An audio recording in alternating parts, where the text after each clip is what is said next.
Olá pessoal do quarto período, eu vou mandar para vocês então o vídeo sobre a continuidade das nossas aulas, especialmente no que diz respeito aos impedimentos para ser empresário, o que estaria inabilitando algumas pessoas físicas ou jurídicas a exercerem a atividade empresarial, ok? Então, na última aula eu havia falado para vocês sobre o impedimento daquele que tem contra ele decretado a falência. Então, lembrando que aquele que teve sentença de decretação de falência, ele tem como uma das consequências dessa decisão o fato de ficar inabilitado para as atividades empresariais, certo?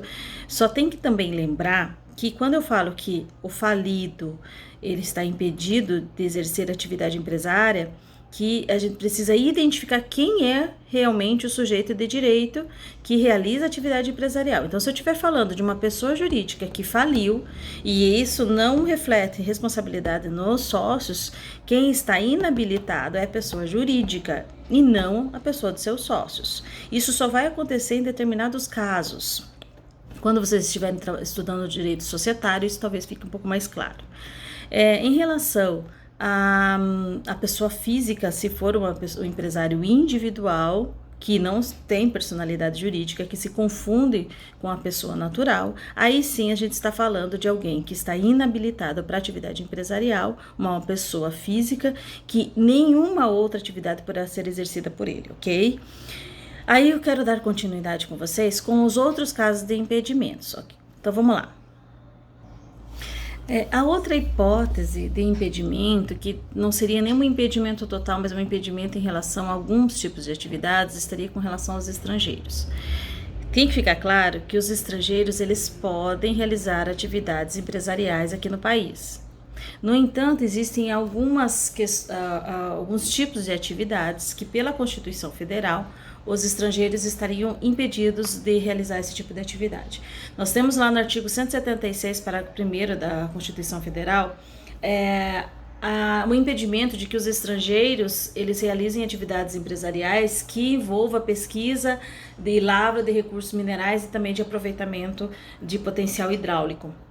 Certo? Então, isso é exclusivo de brasileiros, é exclusivo de sociedades nacionais. Ao não naturalizado ou um naturalizado há menos de 10 anos também fica impedido de realizar atividades de empresa jornalística, radiodifusão, sonora de sons e imagens, conforme o artigo 222 da Constituição Federal. Certo? Então, não quer dizer que o estrangeiro não possa realizar atividade empresária. Da mesma forma que não significa que os estrangeiros não possam ser sócios das sociedades nacionais, certo? Assim como é comum que acionistas sejam estrangeiros também das sociedades brasileiras, certo? Então, eles não têm impedimentos nem para serem empresários, nem para serem sócios. Eles têm impedimento no que diz respeito a essas atividades que a Constituição Federal deu exclusividades para os brasileiros, certo? Obviamente que daí por uma questão de direito internacional não se pode falar em empresário individual estrangeiro que não tenha o visto, né, para que possa exercer alguma atividade econômica aqui. Se ele tiver visto de turista, ele não pode estar exercendo uma atividade econômica aqui no país. Certo? Outro impedimento que nós encontramos na lei é com relação ao leiloeiro. O leiloeiro é um tipo de atividade auxiliar do comércio, né, como se costuma dizer, que eles são matriculados na junta comercial, né, no registro público de empresas mercantis. Essa matrícula é como se fosse um requisito para a regular atividade do leiloeiro. Por outro lado, o leiloeiro ele está impedido tanto de ser empresário individual, como também de ser sócio de sociedades empresariais, né, integrar sociedade de qualquer espécie ou denominação. Nós temos aí uma instrução normativa 103 de 2010 do DNRC, que é o Departamento Nacional do Registro do Comércio. No artigo 12, ele trata dessa proibição ao leiloeiro, tá? Então, só para fazer a leitura aqui para vocês, que é a mesma leitura que vocês têm ali no material que foi deixado no AVA, o artigo 12 diz que é proibido ao leiloeiro, sob pena de destituição e consequente cancelamento de sua matrícula, a integrar sociedade de qualquer espécie ou denominação, e B, exercer comércio, direto ou indiretamente, no seu alheio nome, no seu ou alheio nome, ok? Então, o leiloeiro, provavelmente por uma questão de não envolver os interesses pessoais, o seu conhecimento em razão da sua atividade como leiloeiro, também numa atividade empresarial, ok? Outro impedimento, que também é um impedimento parcial, é com relação aos agentes públicos, certo? Então, os agentes públicos, a gente tem aí em relação aos servidores públicos. Os servidores públicos, eles estão impedidos de ser empresários individuais. E quando sócios, eles são impedidos de administrar a sociedade, ou seja, de ser representante legal, porque aí ele estaria, de alguma forma, se desvinculando da função pública, que é de interesse público, para exercer uma atividade particular. Então, assim, o servidor público, normalmente em seus estatutos, eles têm esse impedimento. No entanto, na condição de sócios ou acionistas, não há nenhum impedimento. Isso, inclusive, com relação aos magistrados, aos promotores, eles não podem exercer atividades de forma individual, atividades empresárias de forma individual, mas podem sim serem em sociedades por cotas cotistas, em sociedades por ações acionistas, ok? Podem ser sócios, por exemplo, de uma sociedade limitada, desde que eles não sejam administradores. Outra situação que eu mencionei para vocês ali no material de apoio é com relação aos devedores do INSS. Pela lei previdenciária 8.212 de 91, existe uma restrição quando existem as dívidas do INSS, incluindo como penalidade o fato de ficar impedido para exercer a atividade empresária. Tá? Isso vocês vão encontrar no artigo 95, parágrafo 2º da lei 8.212 de 91. E conforme o material que vocês têm, que dispõe que, no parágrafo 2º, que a empresa que transgredir as normas desta lei, além das outras sanções previstas, sujeitar-se-á nas condições em que dispuser o regulamento, letra D, a interdição para exercício do comércio e, se for sociedade mercantil, comerciante individual, ok? Então, isso é mais um tipo de impedimento que possa existir quando determinado pela autarquia federal, o INSS, que isso vai ser um tipo de penalidade pelo descumprimento das obrigações que eles têm perante o INSS. Ainda nós temos a questão dos agentes políticos. Os agentes políticos, eles normalmente não estão impedidos de exercer atividades empresariais. No entanto, até por questões óbvias, eles não podem estarem em condições de administração, representação de sociedades que, como diz a lei, né, não pode ser proprietários, controladores ou diretores de empresas que gozem de favor decorrente do contrato com a pessoa jurídica de direito público. Tá? Isso nós temos previsões na Constituição Federal.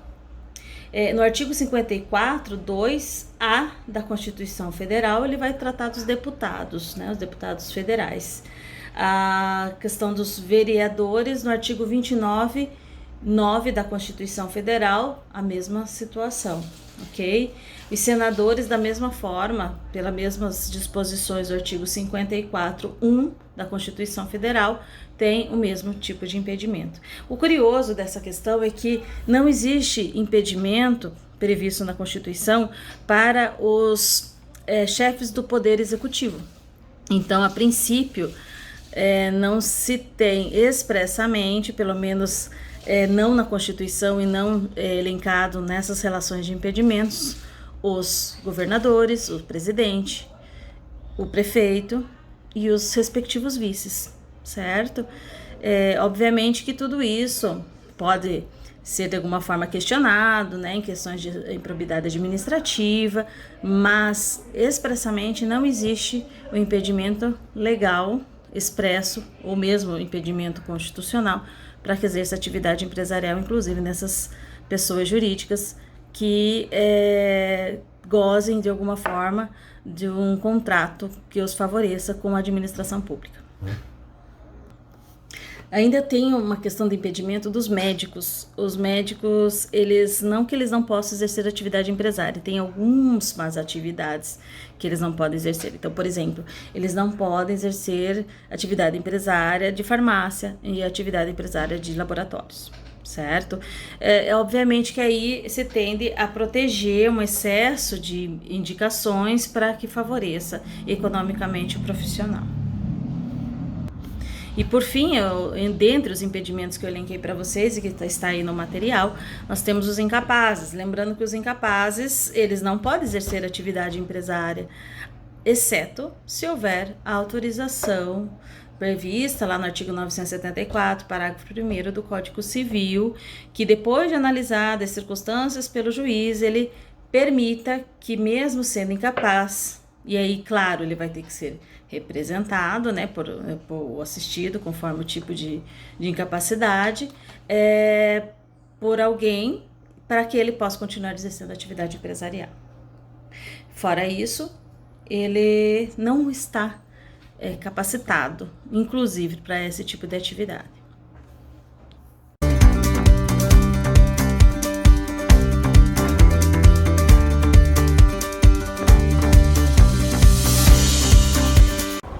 Pessoal, acho que eu vou aproveitar qualquer momento para ficar mandando para vocês mais algumas informações, sabe?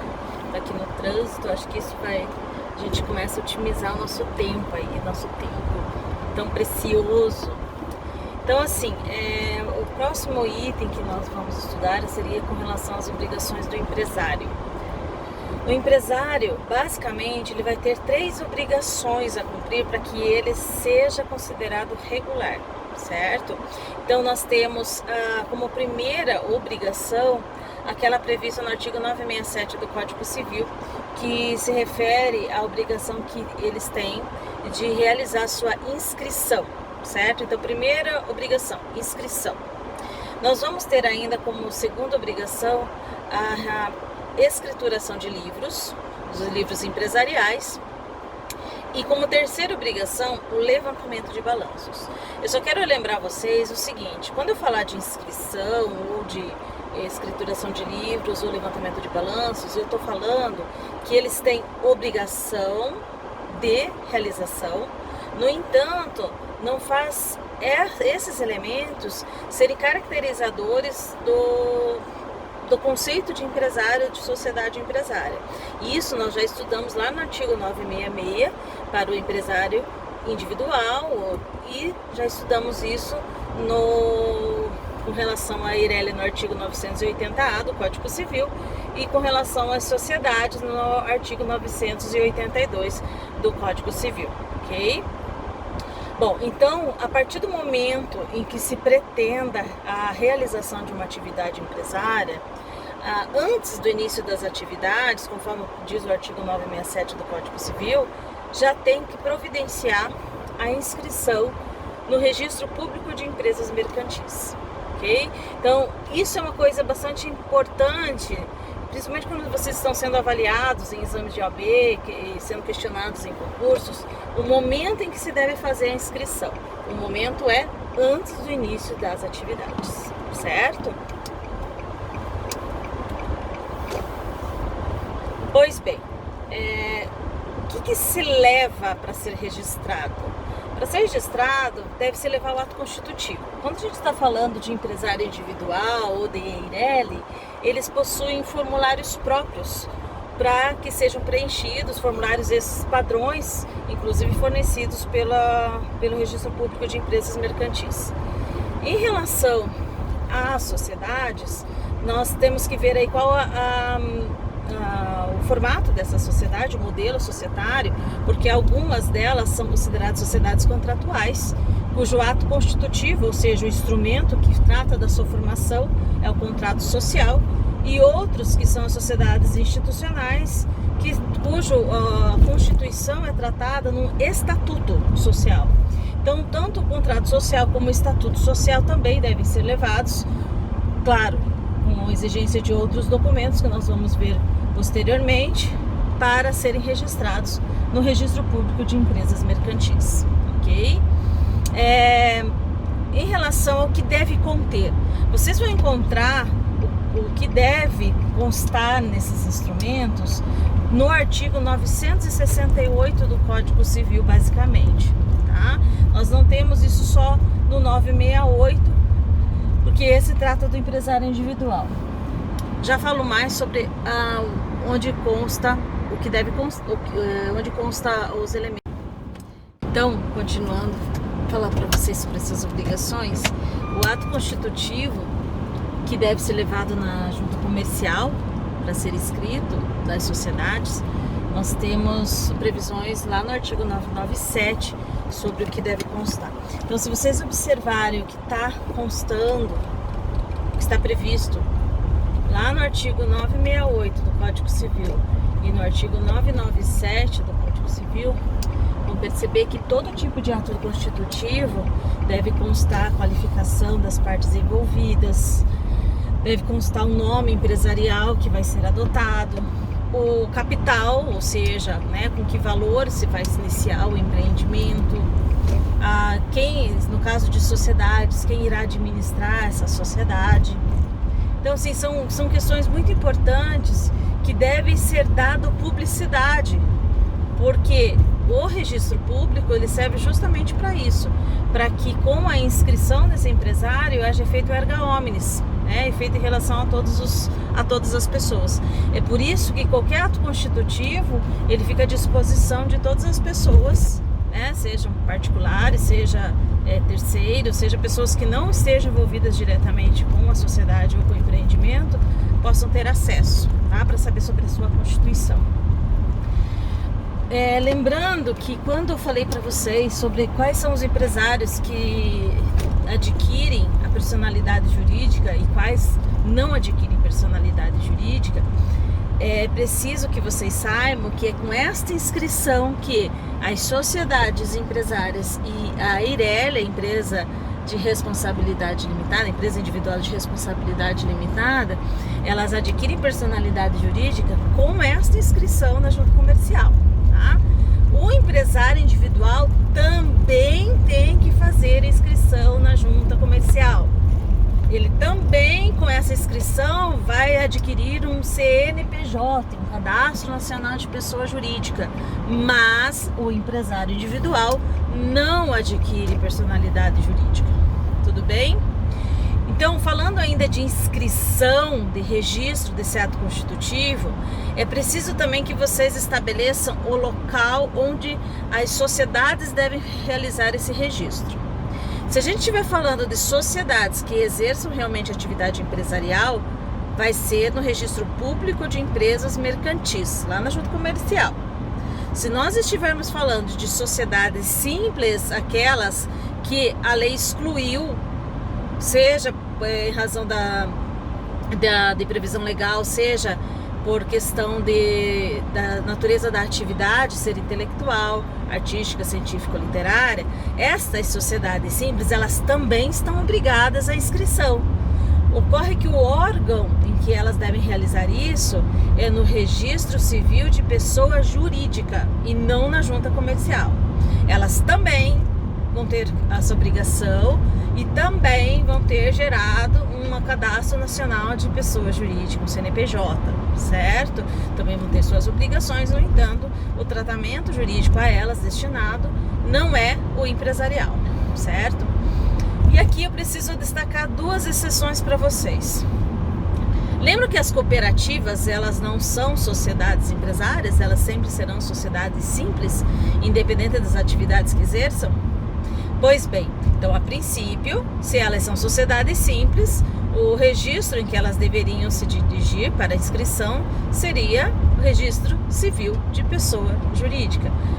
Mas é uma exceção. As cooperativas, a inscrição delas ocorrerá na junta comercial, no registro público de empresas mercantis. Outra exceção, sociedade de advogados. A sociedade de advogados tem impedimento, inclusive, para que sejam aceitas tanto no registro público de empresas mercantis como no registro civil de pessoa jurídica. Por quê? O ato constitutivo dessas sociedades só pode ocorrer na OAB de sua sede. Então é lá na OAB que vai ser requerido o registro, ou seja, a inscrição da sociedade de advogados, certo? Inclusive nós temos no estatuto da advogada e da OAB, que é a Lei 8.906 de 94, a previsão de que nenhum desses órgãos de registro poderá aceitar qualquer tipo de empreendimento, sociedade que inclua como objeto social atividades da advocacia. Primeiro, que a atividade da advocacia não vai poder se associar a nenhum outro tipo de atividade. E outra, que para que ela não adquira um caráter mercantil, nada mais talvez estratégico do que determinar que a sua inscrição se faça tão somente na sede da OAB, ok? Outra coisa que eu devo falar para vocês um pouco é sobre a junta comercial. Veja, o registro público de empresas mercantis, ele fica a cargo da junta comercial. A junta comercial, ela é vinculada administrativamente ao Estado membro, certo? Ou ao Distrito Federal. Mas, tecnicamente, ela vai estar vinculada ao DREI, que veio substituir o DNRC, que era o Departamento Nacional de Registro do Comércio. Em que sentido isso? É que o estado em que ela está vinculada é que é a ele subordinado toda a questão gerencial, a questão de contratações. Mas é esse departamento, que vai ser uma autarquia federal, que eu já vou mencionar melhor para vocês, é que vai definir a forma de trabalho, né? As diretrizes, vai supervisionar tecnicamente as atividades da junta comercial. Então, ainda falando da junta comercial, eu preciso que vocês conheçam uma outra legislação, que é a 8.934 de 94. Essa é a lei dos registros públicos de empresas mercantis e atividades afins. É ali que vai regular sobre essas questões de registro, inclusive processos administrativos que possam gerar as competências da junta comercial, né? Como que se procede, como que são os atos decisórios. Então, uma série de questões importantes sobre os registros. Mas o que eu vou destacar para vocês no que diz respeito à junta comercial são os atos de registro. No artigo 35 da Lei 8.936 de 94, nós temos ali 3 atos de registros. Então nós temos primeiramente a matrícula de alguns auxiliares do comércio, que, né, se falava antes nessa expressão comércio, e aí eu posso incluir os leiloeiros, trapicheiros, tradutores públicos, intérpretes comerciais e administradores de armazéns gerais. Esses, para o exercício regular de suas atividades, eles precisam estar matriculados na junta comercial, ok? O outro ato de registro são os atos de arquivamento. Na verdade, o arquivamento é justamente o que diz respeito à regularidade dos empresários e das sociedades empresárias. Daí eu posso incluir, né, a questão do arquivamento, a inscrição, né, o registro dos atos constitutivos, bem como suas alterações, porque é muito comum, depois de constituída uma sociedade empresária, um empresário individual, uma EIRELI, que haja modificações. E quando há essas modificações, basta uma alteração do ato constitutivo. Então essas alterações, também documentos que versem sobre a dissolução dessas sociedades, principalmente, também são levadas a registro. Então, aquilo que é levado a registro para conhecimento público se chama arquivamento. O terceiro ato de registro seria a autenticação dos livros empresariais. É uma obrigação do empresário, além da escrituração dos livros empresariais, inclusive alguns sendo obrigatórios, que não somente o reproduza, como também os autentique na junta comercial. esta autenticação, né, essa verificação dos requisitos, pelo menos intrínsecos das escriturações do empresário, é que vão conferir aos livros a presunção de veracidade, ou seja, presumir verdadeiro aquilo que está constando nos livros empresariais. Aliás, não autenticar livros, ele tem um efeito muito grave, que é o fato de que aquilo que for alegado contra o empresário e que se provaria com seus livros, presume-se verdadeiro. Veja só, né? O efeito é totalmente contrário, o fato de não ter autenticação. Além de caracterizar um crime falimentar. O que é crime falimentar? São crimes previstos na Lei 11.101 de 2005, que trata sobre a falência e recuperação de empresas. Nesta mesma legislação existem as disposições penais, cujas consequências não são apenas aquelas consequências comuns do direito penal, mas também outras consequências na esfera civil. Pessoal, eu estava falando para vocês sobre os atos de registro da junta comercial.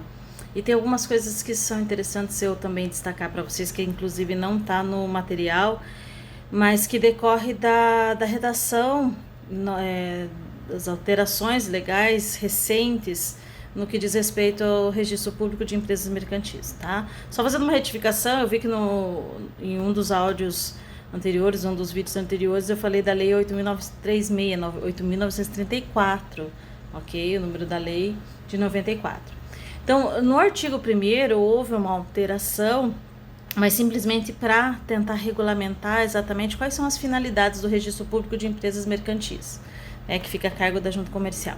Então, pelo artigo 1º, ficou estabelecido como finalidades, inciso 1, dar garantia, publicidade, autenticidade, segurança e eficácia aos atos jurídicos das empresas mercantis submetidos a registros na forma desta lei. 2, cadastrar as empresas nacionais e estrangeiras em funcionamento no país e manter atualizadas as informações pertinentes. 3. Proceder à matrícula dos agentes auxiliares do comércio, bem como o seu cancelamento. Então, assim, não houve assim, alterações no sentido estrutural, porque era justamente essas as finalidades, mas elas ficaram muito melhor regulamentadas, ok? Em relação à questão estrutural, o que eu falava para vocês da junta comercial ser subordinada administrativamente pelo Estado membro, o Distrito Federal, eu também preciso dizer a vocês que, em substituição a uma autarquia federal chamada de Departamento Nacional de Registro do Comércio, que é o DNRC, houve a substituição pelo Departamento Nacional de Registro Empresarial e Integração, que é o DREI, tá? DREI. Muito embora o DREI já tenha existido há algum tempo, a sua previsão legal agora ficou estabelecida na Lei 13.874 de 2019, que foi a que deu vigência, que converteu em lei a medida provisória, aquela 881 de 2019, que fez tantas alterações dentro do direito empresarial. Certo? Então, o Departamento Nacional de Registro Empresarial e Integração, DREI, da Secretaria do Governo Digital, da Secretaria Especial de Desburocratização, Gestão e Governo Digital do Ministério da Economia, tem por finalidade. Aqui nós vamos ter no artigo 4º da Lei 8934 de 94, uma série de incisos, né, para ser mais objetiva, 11 incisos, mas basicamente, vocês fizeram uma leitura, vocês vão perceber que se trata de dar as orientações técnicas de como a junta comercial deve proceder, certo? Inclusive na solução de dúvidas, inclusive na consulta de como proceder em algumas ocasiões mais especiais, de instrução e exame de questões que demandam uma maior complexidade nas decisões da própria junta comercial. Então, eles vão ter realmente um suporte técnico para a junta comercial se organizar e funcionar, tá?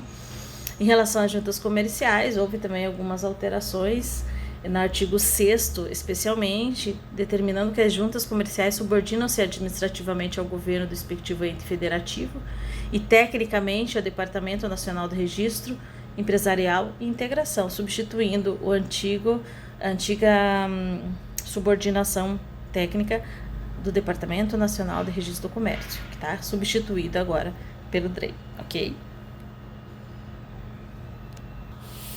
Eu coloquei para vocês ainda nos slides, no resumo da matéria, sobre algumas consequências pela falta de inscrição do empresário, tá? Ele não deixa de ser empresário, ele vai ser considerado empresário para tratamento jurídico especial, certo? Tanto nos benefícios, e poucos benefícios se ele for irregular, como nas suas obrigações. Então, em relação às consequências pela falta de registro, primeiro a apontar é a impossibilidade de requerer falência do seu devedor. Isso na prática tem como solucionar, tá? Mas isso é importante estabelecer para vocês porque é algo recorrentemente questionado, certo?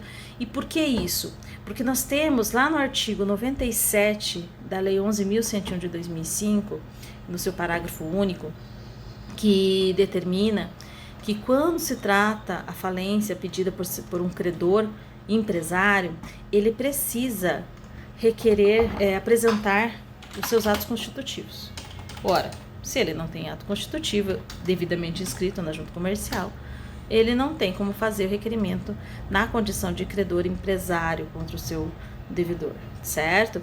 O que é interessante, no entanto, é que como não deixa de ser um empresário, que deixou de fazer a inscrição, mas não deixa de ser empresário, a falência contra ele pode ser interposta. Ou seja, falência é um processo, é um procedimento que só cabe contra empresários. Não importa se ele é irregular, então pode sofrer falência, mesmo aquele que não fez a sua inscrição, ok?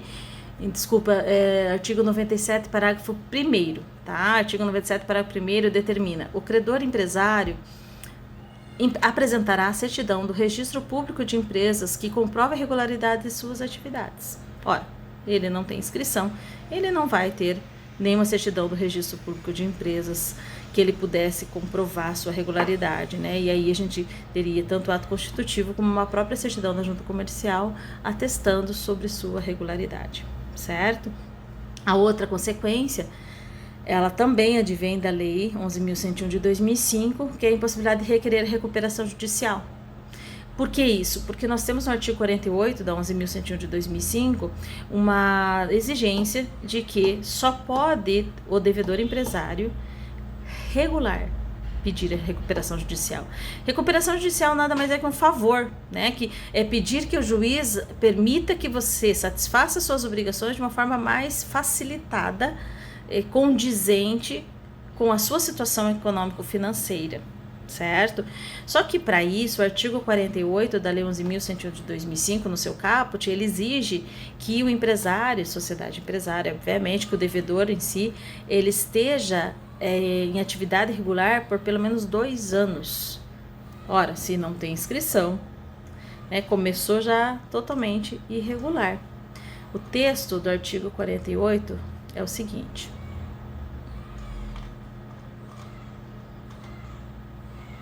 poderá requerer recuperação judicial o devedor que, no momento do pedido, exerça regularmente suas atividades há mais de 2 anos e que atenda aos seguintes requisitos cumulativamente. E aí tem uma série de requisitos também que vocês vão estudar no momento próprio, ok?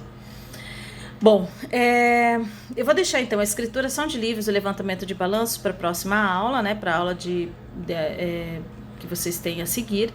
E peço que, se vocês tiverem alguma sugestão com relação à qualidade do vídeo não estar de acordo, se vocês têm alguma outra ideia sobre como esse formato substitutivo de aulas pode ajudar vocês, por favor, me encaminhem.